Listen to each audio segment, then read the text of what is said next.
कभी कभी बाबा मन में एक भाव आवे, प्रेम की रीत रंगीलो ही जाने और कोई ना जाने। आप कहेंगे कि हम आपसे 10 वर्षों से प्रेम करते हैं, 50 वर्षों से प्रेम करते हैं, 100 वर्षों का प्रेम था उनका, ऐसा सब। ऐसी प्रीति कहीं देखी? 1000 वर्ष पहले जयदेव महाप्रभु ने गीत गोविंद लिखा और तब से लेके आज तक ठाकुर जी बिना गीत गोविंद पहने सोते नहीं हैं। हम आप सबकी प्रीति में कटौती आती है, बढ़ोतरी आती है, सब कुछ आता है, पर ठाकुर जी एक रस प्रेम में रहते हैं। वर्ष में भी प्रीति ठाकुर जी की गीत गोविंद से तनिक कम नहीं हुई।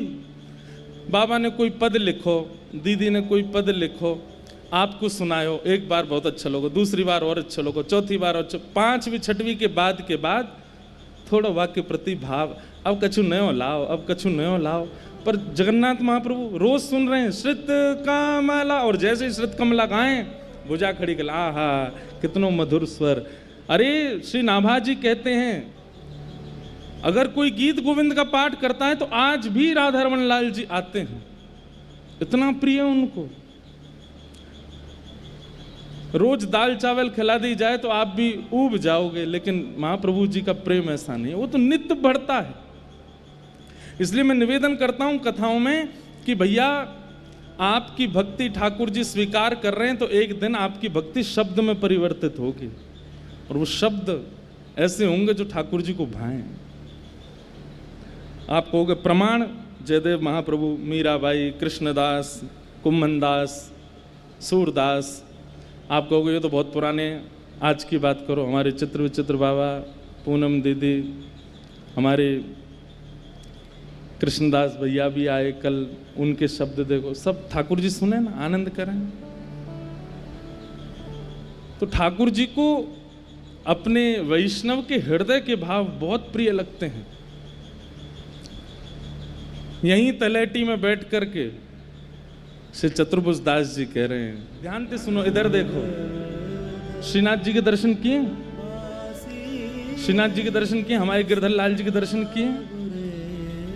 ऐसे रहेंगे। ठाकुर जी की आकृति ऐसी है, लेकिन पीछे गिरिराज जी क्यों हैं? ये गिरिशिला में क्यों रहते हैं सदा? क्योंकि श्री चतुर्भुज दास जी ने ठाकुर जी से निवेदन, ठाकुर जी मेवाड़ चले गए लेकिन गिरिशिला संग लेकर के गए। क्यों? बात चतुर्भुज दास ने मुझसे कही है कि भैया मैं आपके रूप की बलैया तब लूंगा जब आप गिरिराज जी में रहोगे। तो भले ही ठाकुर जी राजस्थान चले गए लेकिन गिरिराज जी को संग लेकर के गए, गिरिशिला में ही विराजमान है आज भी। इतने वचन के पक्के तो हम लोग कभी नहीं हो सकते, हम कह के मुकरने वाले लोग, लेकिन ठाकुर जी पालन करते हैं, हमेशा पालन करते हैं।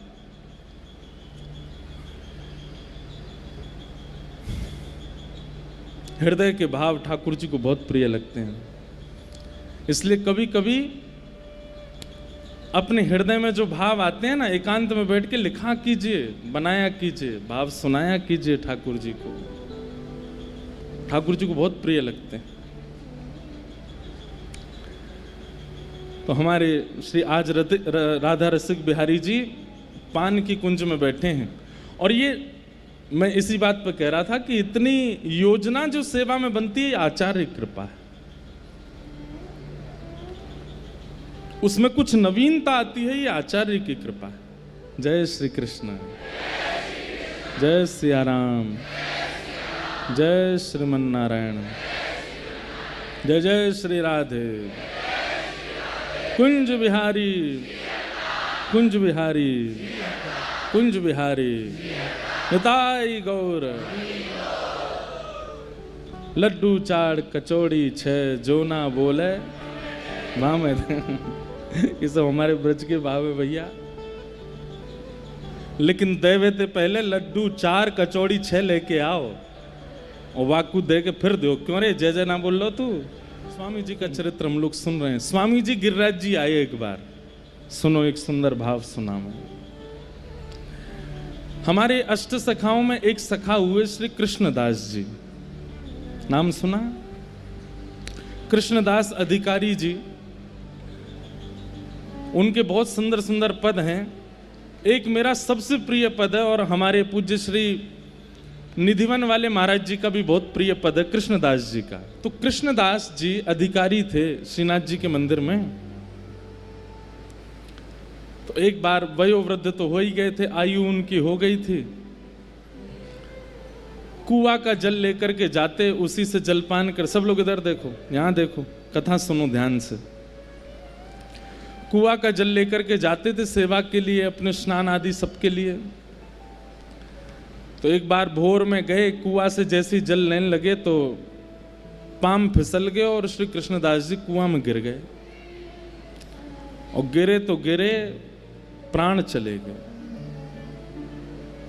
कृष्णदास जी के प्राण चले गए।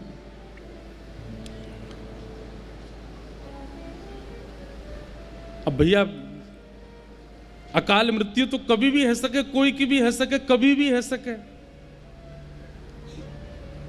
लेकिन ब्रजमंडल में उस काल में दो संशय प्रकट हो गए। पहला संशय तो ये कि एक कृष्ण भक्त की अकाल मृत्यु कैसे हो सकती है।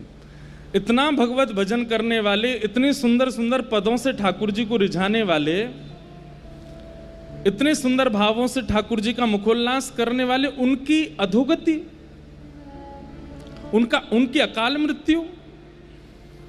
और फिर एक बात बड़ी प्रचलित है भैया हमारे यहां कि अच्छी बात बहुत जल्दी फैलती नहीं है, लेकिन वहम वाली बातें आग की तरह फैल जाती हैं। किसी ब्रजवासी, भोरे भारे ब्रजवासी ग्वारिया ने यह बात फैला दी, बोले कृष्णदास जी तो भूत बन गए।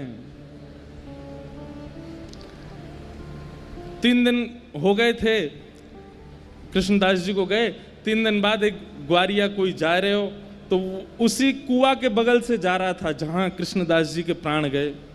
तो जोर की हवा को झोंका आयो तो पेड़ हिल गए। तो वहां ने दौड़ करके पूरे गांव में हल्ला कर दिया, बोले कृष्णदास जी तो भूत बन गए। मैंने देखे अपनी आंखन थे। बोले कैसे? बोले पेड़ के समान विशाल, ये बड़ी बड़ी आंख, और यूं हाथ करके मेरी ओर दौड़ रहे। अब इस भाव का दुष्प्रचार पूरे ब्रज में हो गया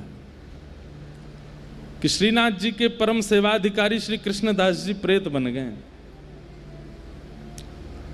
तो दो भाव, पहला भाव तो ठाकुर जी को भजवे वारो, उसकी अधोगति कैसे हो गई, और दूसरी भाव उनकी अकाल मृत्यु कैसे हो गई। गिरिराज जी में या ऐसे सब अपयश हैन लगे, सब जगह लोग बाग कहने लगे भैया भजन वजन में कोई सार नहीं है, नाम जप में कोई सार नहीं है, इतनो भजन करे वारो कृष्णदास भी भूत बन गए हो।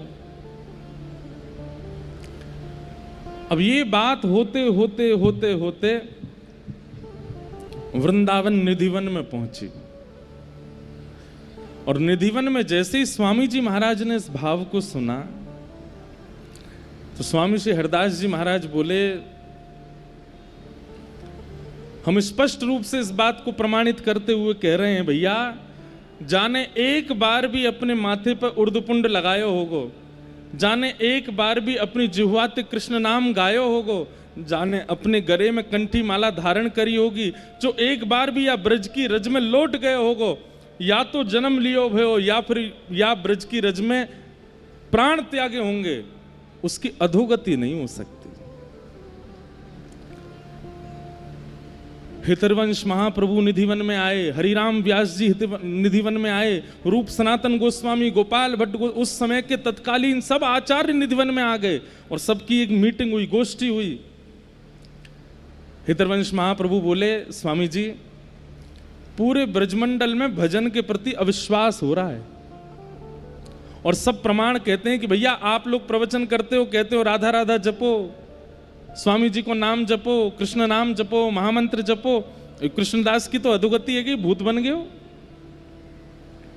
अच्छा, एक ग्वारिया ने कही कि मैंने वहां कुआं के पास भूत देखो कृष्णदास जी को, और वाक्य बाद में सोन ने और देख लियो। ये तो हो गई है संसार को नियम है। बाकी के और अरे हमनू देखो, अरे तेने तो देखो, मुझे तो आवाज भी आई, वह कुआं में ते आवाज आ रही कृष्णदास जी की। झूठी झूठी बात, ये तो लोगों का स्वरूप है।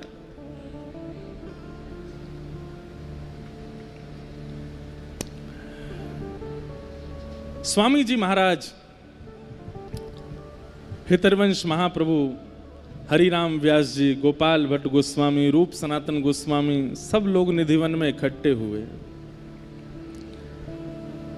स्वामी जी बोले, भैया देखो, यहां बैठ कर के वार्ता करने से कुछ नहीं होगा। हितरवंश महाप्रभु बोले, हाँ प्रभु, मैं भी ये चाहता हूं कि हम गांव गांव जाएं और जाकर के प्रवचन करें और लोगन को नाम की महिमा, कथा की महिमा, जप की महिमा बतावें। ये अविश्वास अच्छो नहीं है। स्वामी जी बोले, भैया ब्रजवासीन ने नाय समझानो, ब्रजवासीन तो कछु नाय कहनी, ब्रजवासीन के काजे प्रवचन नाय करनो। तो फिर बोले, अब तो लड़ाई ठाकुर जी तो होगी, अब तो यार श्रीनाथ जी को ही देखेंगे हम जाके। अपने यश गावे वारे कृष्णदास की अधोगति कैसे करा दी इनने। और अधोगति भाई, अधोगति तो नहीं भई है, अकाल मृत्यु भई है, लेकिन ये अधोगति को अपयश श्रीनाथ जी कैसे सह रहे हैं। और मानो जैसे स्वामी जी नहीं बोल रहे हैं, ललिता जी बोल रही हैं, इशारों करके कह रहे हैं, कहां है हरिराम व्यास जी, मानो विशाखा जी। हरिराम व्यास जी विशाखा हैं, चलें गोवर्धन। विशाखा जी बोले, हम बे चलो यार, बता के हमें यानी अपने चेला को कैसे अपयश करवायो। इतने में वंशी के अवतार श्री हितरवंश महाप्रभु वो बोले, चलो। रूप मंजरी रूप गोस्वामी, लवण मंजनी श्री सनातन गोस्वामी, सब बिल्कुल अपने सहचरी भाव में आ गए। सब ने अपने फेंटा कसे, मानो बोले, अब या लाला को मजो चका के हमें चलो। और निधिवन से पहली बार, ऐसे तो जाते रहते हैं आचार्य चरण पर, एक साथ वृंदावन के सारे शीर्ष आचार्य निकल पड़े गिरिराज जी के लिए।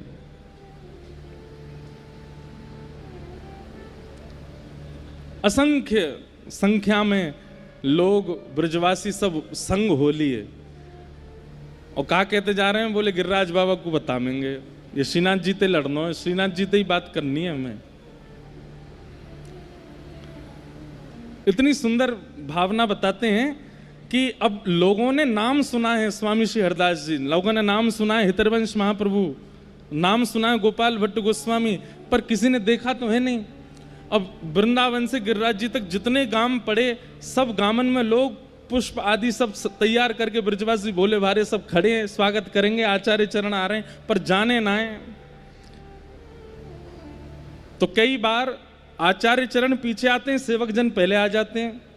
तो सेवक जनन की माल्यार्पण है गए, उन्हीं की आरती है रही है, उन्हीं के चरण धुल गए। ये हो स्वामी हरदास जी हैं, ये हरिराम व्यास जी ने देख लिया। हरिराम व्यास जी बोले, भैया ये ब्रजवासी बड़े भोरे हैं, बताओ सेवकन को ही आचार्य समझ के पूजा कर रहे हैं। तो हरिराम व्यास जी सबसे आगे आगे चलें और गांव में पहले ही पहुंच जाएं और पहुंच के कहें, भैया देखो पतरे से होंगे, गुदरी होगी, करुआ होगा हाथ में, और यहाँ नाक से ऐसो तिलक लगा रखो, वो स्वामी हरदास जी हैं। सिर पे पीली पाग पहन रखी होगी, बड़े सुंदर कटाक्ष नेत्र होंगे, लाल उर्दपुंड लगाए होगो, बीच में रज को एक टीका होगो, वो श्री हितरवंश महाप्रभु हैं। थोड़े श्याम गौर वर्ण के से होंगे, गौड़िया वैष्णव तिलक होगो, एक शिखा रखी होगी, बस एक अचलासो पहनो होगो, अद्भुत उनकी छटा होगी। गोपाल भट्ट गोस्वामी हैं। तो हरिराम व्यास जी पहले ही पहले जाके सब गांव के लोगों को सचेत कर रहे हैं, कौन स्वामी जी हैं, कौन हितरवंश महाप्रभु हैं, इनको ऐसो सम्मान करो, इनको ऐसो करो। ब्रजवासी सबन को सम्मान करें, सबन को प्रणाम करें, और फिर कहें, भैया हमने सुनी कोई हरिराम व्यास भी आयो, वो कहाँ है। तो फिर स्वामी जी कहते, बोले आप लोगों के संग जो खड़ेंगे हरिराम व्यास है, इनका भी सम्मान करो। तो वो ब्रजवासी, अरे बाबा तुम तो पहले थे ऐसे आके बैठ गए हमारे घर में, जैसे हमारे यहाँ के ही हो, आपने अपना परिचय तो दिया नहीं। बोले अरे ये सब आचार्य चरण बड़े हैं, इनके करो। सारे आचार्य एक साथ गिरिराज जी आ रहे हैं। मंगला का समय, गोसाई श्री विठलनाथ जी गिरिराज जी की तलेटी में श्रीनाथ जी को श्रृंगार कर रहे हैं। और जैसे ही श्रृंगार कर रहे हैं, पाग बांध रहे हैं सिर पे, और इतने में ही कहा, देखो श्री जी बाबा खड़े खड़े ऐसे हाथ कांप रहे हैं श्रीनाथ जी के। गोसाई जी बोले, जय जय, कहा भयो। बोले सुनो तुम जल्दी जाओ। बोले क्यों? अरे स्वामी श्री हरदास जी आ रहे हैं, हितरवंश महाप्रभु आ रहे हैं, हरिराम व्यास आ रहे हैं, गोपाल भट्ट, रूप मंजरी सब आ रहे हैं, तुम इनको वहीं रोक लो, ये राधा कुंड में, ये सबरे आके मेरी छाती पर चढ़ेंगे, वो बहुत डांटेंगे, तुम इनको वहीं रोक लो। गुसाई जी बोले अरे जय जय, ये सब आपके सेवक हैं, आपको लाड़ लड़ावे आ रहे हैं। बोले लाड़ लड़ावे नहीं आ रहे हैं, वो कृष्णदास हवा बन गो बाके काजे डांट में आ रहे हैं मुँह, और मुझे पूछवे आ रहे हैं कि तुमने वो हवा कैसे बनाया हो। लेकिन मैं कैसे बताऊं कि वो हवा ना बनो है। हवा समझे? हमारे ब्रज में भूतते के हैं हवा।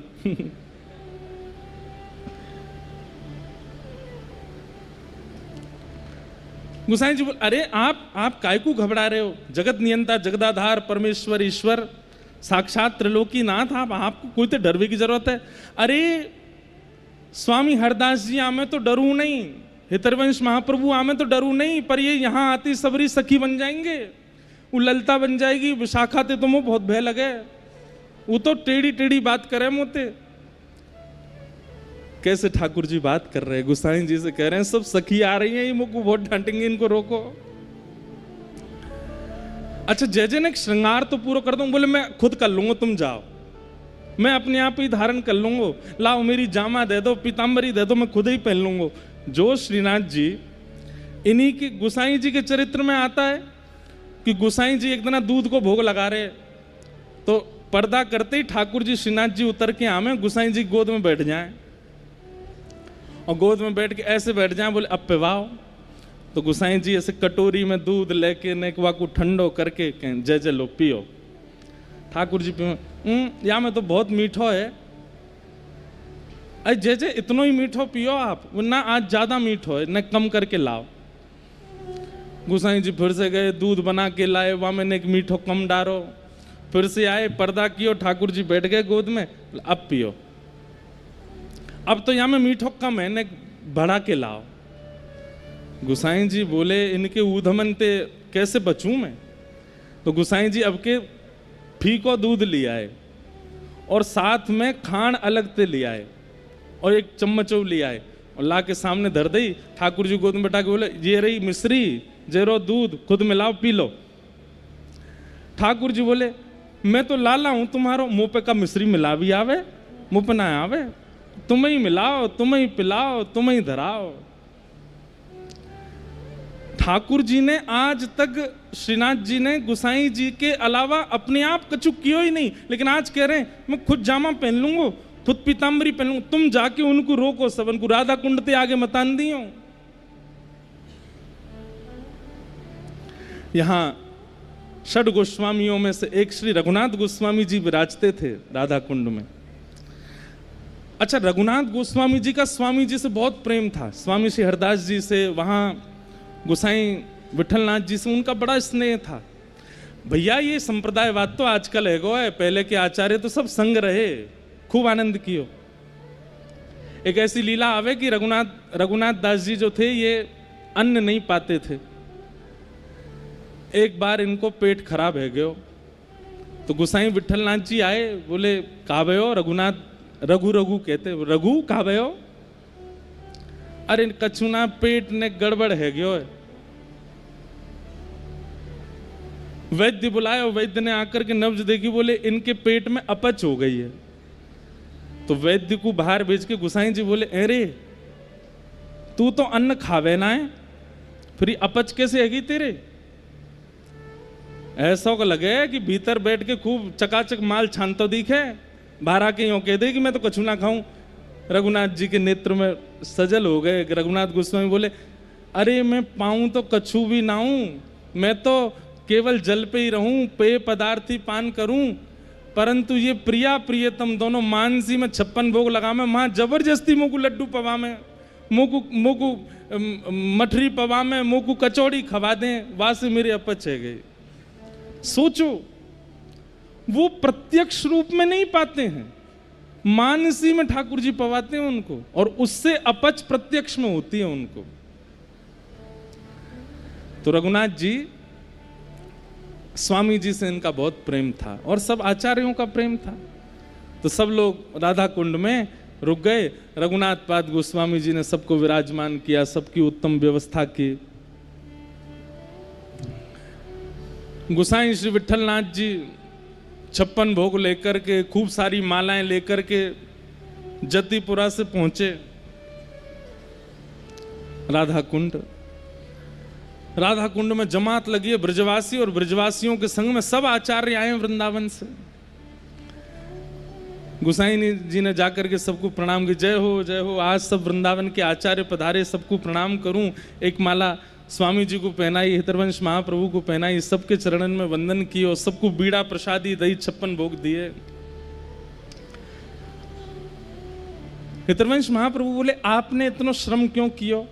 राधा कुंड ते जतिपुरा आनियो, और दूर तो है ना, हम आ ही रहे वहां पे, आप क्यों आ गए?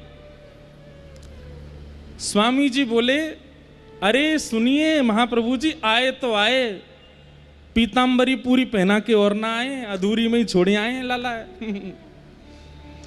ये सुनकर के गोसाई जी बोले, जय जय, आपको सब पता है। बोले, आज छोड़ेंगे ना तुम्हारे लाला है, वक्त जाके कह दो कितनों बचले, आज बचे को नहीं। गोसाई जी बोले, जय जय, छोटे लाल जी हैं, सुबह कांप रहे थे, आप लोग आ रहे, वो लाड़ प्यार के लाला हैं, ऐसे कछु मत कहो। वो कछु ना कहेंगे, बस न कान पकड़ेंगे, ना ना ऐसे मत करियो, न प्रेम तो चर्चा करियो।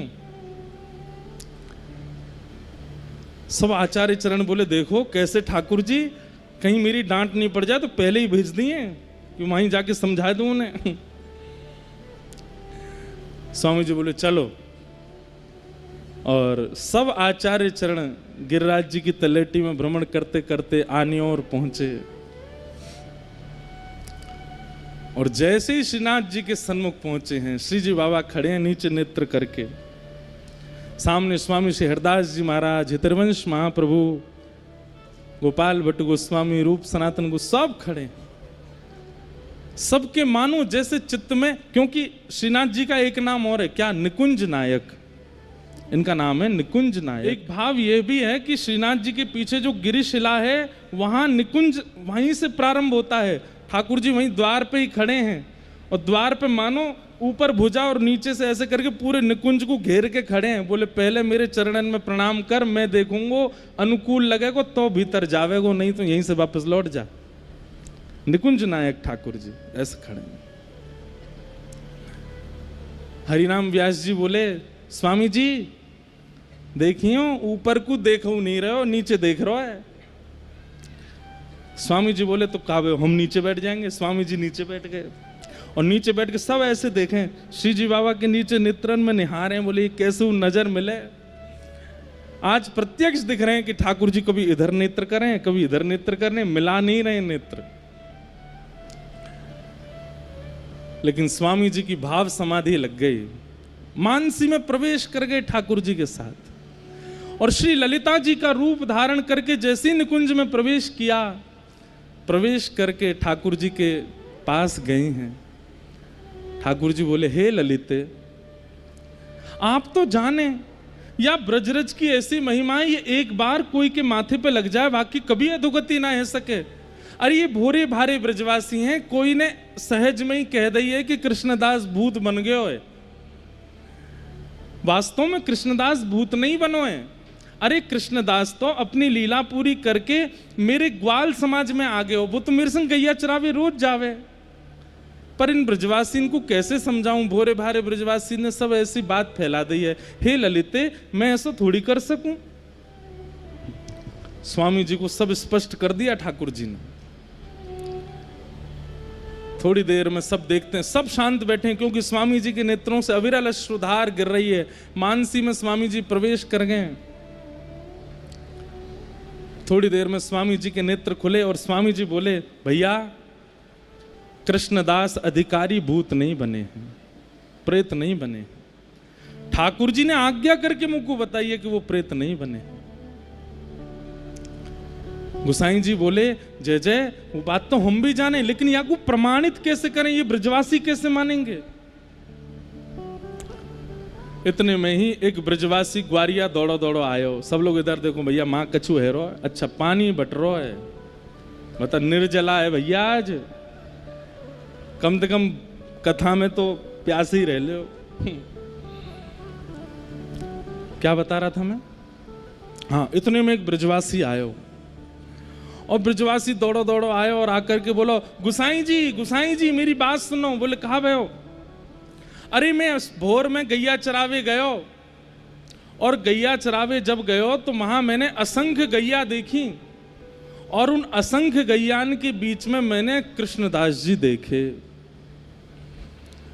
तो बोले तू कहा कहना चाहे वो भूत हैं? बोले ना, वही बात बता रहा हूं, मैंने कृष्णदास जी जब देखे तो मैं तो उनको देख के माथे भाजन लगो, लेकिन कृष्णदास जी मेरे सामने आकर के बोले भैया भाजे मत, मैं तो को बताने आया हूं। बोले कहा? बोले इस संसार के लोगन को जाके सबंत कह दे अपयश नहीं फैला, मैं भूत ना हूं अभी, मैं तो ठाकुर जी के नित्य निकुंज में गौ सेवा की सेवा ठाकुर जी ने इनकी गैया चरावे जा रहा हूं। और बाबा मैंने एक चीज और देखी। बोले कहा? बोले जब कृष्णदास जी के प्राण छूटे तब वो वयोवृद्ध है, लेकिन आज जो मुझको कृष्णदास जी मिले वो तो बिल्कुल युवा स्वरूप में, ऐसी सुंदर पाग बंदी, ऐसे सुंदर उनके गाल गोल मटोल चमक रहे। लेकिन सारी बात घूम करके यहीं आ जाए कि ब्रजवासियों को क्या प्रमाण देंगे हम? तब वो ब्रजवासी बोलो नहीं नहीं, कृष्णदास जी से मैंने ये बात कही कि मैं ब्रजवासी को कैसे बताऊं कि आप प्रेत नहीं हो। तो बोले भैया या को एक ही प्रमाण है, गुसाई जी को पता है मेरो आसन कहाँ रखो है, गुसाई जी से कहो मेरो आसन हटावें और वहाँ के नीचे तेरे हाथ गड्ढा करें तो वहाँ 100,000 स्वर्ण मोहर मिलेंगी, और वहाँ से ये प्रमाणित है जाएगा कि भैया गुसाई कि कृष्णदास प्रेत नहीं है, कृष्णदास तो भगवत भाव को प्राप्त है। कि सब लोग गए, ब्रजवासीन की भीड़ लगी है महाराज। तो जहां कृष्णदास जी को आसन हतो, वो आसन हटा के भीतर गड्ढा करके देखो तो 1000 स्वर्ण की मोहर प्राप्त भई। वासे वा ब्रजवासी की बात सिद्ध भई कि श्री कृष्णदास जी प्रेत नहीं है। और तब स्वामी श्री हरदास जी, हितरवंश महाप्रभु और समस्त आचार्य ने ठाकुर जी की जाकर के बलैया ली, और फिर गुसाई जी से कही बोले अब हम सब ब्रज के रसिकन की ओर से ठाकुर जी को एक दिव्य 56 भोग को मनोरथ करो, क्योंकि ठाकुर जी ने ये स्वयं सिद्ध किया है कि मेरे भजवे वारे को मोकू भजवे वारे की कभी अधोगति ना होवे, वाकु तो मेरी प्राप्ति होवे। तो इसलिए भैया ये बात आप लोग अपने चित्त से निकाल देना कि भगवत भजन करने वाले की अकाल मृत्यु तो कभी भी हो सकती है, वो तो प्रारब्ध है। लेकिन हाँ ये बात स्पष्ट है कि नित्य ऊर्ध्वपुंड धारण करने वाला, एकादशियों का नियम करने वाला, कंठी धारण करने वाला, भगवान नाम जपने वाला, ब्रज में जन्म या ब्रज में मरण स्वीकार करने वाला, उसकी अधोगति नहीं होती, वो प्रेत योनि में नहीं है। हमारे ब्रज में तो गांव है। निधिवन वाले पूज्य महाराज जी बता रहे, बोले लाला हमारे ब्रज में जन्म लेवे पे ना गायो जाए, ये जब ब्रज में कोई अपनो शरीर छोड़ दे तब ये भाव गायो जाए। ब्रज में जन्म लेनो ब्रज की प्राप्ति एक बार को नहीं होगी, लेकिन ब्रज को स्मरण करते करते प्राण त्यागनो वो ब्रज की प्राप्ति है। भैया सावधानी से सुन लो सबरे, अगर आपकी जिह्वा पर युगल नाम विराजमान है, स्वामी जी के भाव से कह रहा हूं, मेरी बात मत मानियो, आपकी जिह्वा पर युगल नाम विराजमान है, आपके मस्तक पर यदि ऊर्ध्वपुंड विराजमान है, आपके जीवन में एकादशी को नियम है या फिर जो आपकी परंपरा को नियम है वो नियम विराजमान है, आप साधुन के महात्मान के रसिकन की ब्रज की सेवा में लगे रहे हो, आपकी अधोगति नहीं हो सकती। ये बात प्रमाणित करके कह रहे हैं। चाहे कैसे भी प्राण निकले लेकिन कभी प्रेत योनि प्राप्त नहीं होगी। और तो और भैया वृंदावन वाले तो यूं के प्रेत योनि तो बहुत दूर की बात, पुनर्जन्म नहीं होगा। श्रीधाम वृंदावन में, निज वृंदावन में प्रवेश मिले। जैसे किसी रसिक को देख करके मन में भावना आती है कितने भाग्यशाली ठाकुर जी को भजते हैं, किसी महापुरुष को देख करके वंदन करने की इच्छा होती है, ऐसी भैया कभी ब्रज में कोई शव यात्रा देख लो ना, वाकु देख करके भी हाथ जोड़े करो, भाग्य हैं या के सौभाग्य हैं या के जो ब्रज में प्राण त्यागे, ब्रज में अंतिम श्वास लिए। महादेव कहते हैं पार्वती जी को ये ब्रज भूमि कैसी है, यहां जन्म ले लो, मृत्यु कहीं भी, भगवत धाम की प्राप्ति है। भगवत धाम मतलब वृंदावन की प्राप्ति है, निज वृंदावन। जन्म कहीं भी हुआ हो, प्राण ब्रज में चले जाएं। तीसरा, जन्म कहीं भी हो, प्राण कहीं भी निकले, लेकिन अंतिम श्वास लेते समय ब्रज का स्मरण हो जाए, ब्रजवासी दिख जाए, ब्रज का कोई कण मुख में चला जाए। और चौथा, जन्म भी कहीं हुआ हो, मृत्यु भी कहीं हुई हो, अंतिम क्षण में किसी ब्रजवासी के दर्शन भी ना हुए हो, अंतिम कण भी कोई ब्रज का ना गया हो, लेकिन या तो अंतिम यात्रा का या फिर अंतिम संस्कार का कोई ब्रजवासी दर्शन कर ले, तो भी वृंदावन की प्राप्ति है, तो भी ब्रज की प्राप्ति है। आजकल हम लोग रहस्य जानते नहीं, वृंदावन के रस को जानते नहीं, बस आ रहे हैं यहाँ पे, धुआंधार ऊधम मचा रहे हैं। ब्रज सामान्य नहीं है, ये शब्द कोई सामान्य है।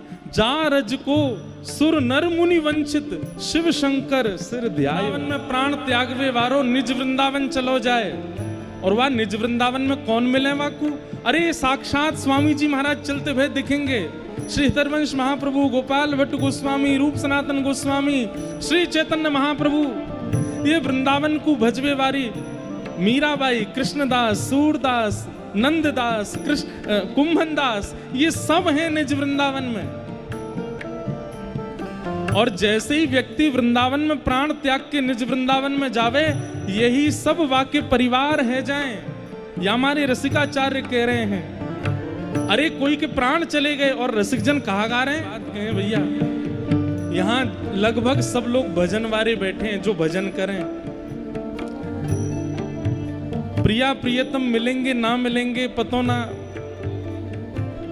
और कोई कृपा हम पे होगी नहीं होगी पतो नहीं, लेकिन एक प्रार्थना ठाकुर जी से नित्य करो, बोले हे नाथ कछु दियो चाहे मत दियो, लेकिन अंतिम क्षण हमें नहीं पता कब आएगो, वह समय बस सबरे रास्ता बंद कर दियो, हम बाहर जा ही नहीं। कहीं बाहर निवास है तो ऐसो कोई योजना बनाइयो कि कैसे वो वृंदावन आ जाए। भले ही हमारी योग्यता ना हो आपके प्रत्यक्ष निकुंज के दर्शन की, लेकिन हमारे भजन के बल से, हमारे एकादशी के भाव से, हमारे सब नियमों का फल ये दे देना कि प्राण ब्रज में ही जाऊं। और बात को प्रमाणित करने के लिए स्वामी जी गिरिराज जी आए कि भैया भगवत भजन जाने कियो होगो, बाकी अधोगति नहीं है सके।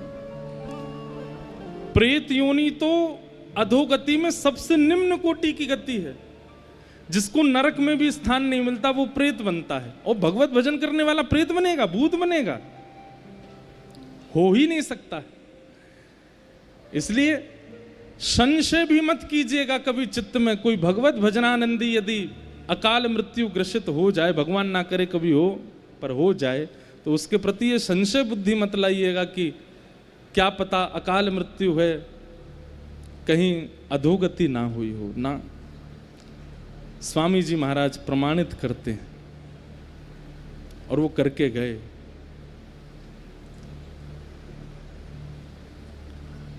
ऐसे एक सुंदर चरित्र है श्रीवंशी अली जी का। मैं कह रहा था एक दिन कि अगर मुझे अवसर मिला तो मैं जरूर उनका चरित्र सुनाऊंगा। ललित संप्रदाय के आचार्य, उनके ठाकुर जी आज भी दिल्ली में विराजमान है। एक तो एक बात पता चली कि दिल्ली में भी एक आचार्य प्रकट हुए हैं, नहीं तो लगभग प्रस्थान करेंगे। जय हो। अब आप तो पिताजी महाराज, अब आप आए हैं तो कछु कह के जाएंगे तो ही अच्छा लगेगा, नहीं तो